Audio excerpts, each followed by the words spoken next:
গত ম্যাচে শতরান করা নারাইন বেঙ্গালুরুর বিরুদ্ধে ব্যর্থ। সুনীলের ক্যাচ কি করলেন কোহলি?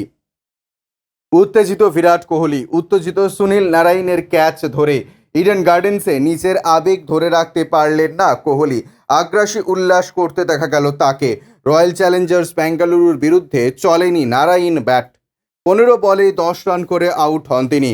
জশ দয়ালের বল লং অফের ওপর দিয়ে মারতে গিয়ে কোহলির হাতে ধরা পড়েন তিনি। নারাইনের ক্যাচ ধরে কোহলিকে দেখা যায় আগ্রাসী উল্লাস করতে। বলটি মাটিতে ছুঁড়ে ফেলেন তিনি। পরে তার পরিচিত ভঙ্গিতে উল্লাস করেন। কোহলির সঙ্গে যোগ দেন আরসিবির বাকি ক্রিকেটারেরা। কেকেআরের গত ম্যাচে রাজস্থান রয়্যালসের বিরুদ্ধে দুর্দান্ত ফর্মে ছিলেন নারাইন। ওপেন করতে নেমে শতরান করেছিলেন তিনি। রাজস্থানের বোলারদের রেয়াত করেননি নারাইন। উইকেটের চারদিকে শট খেলেছিলেন। নারাইনের ব্যাটে ভর করে 227 রান করেছিল কেকেআর। তারপরেও অবশ্য তাদের হারতে হয়েছিল।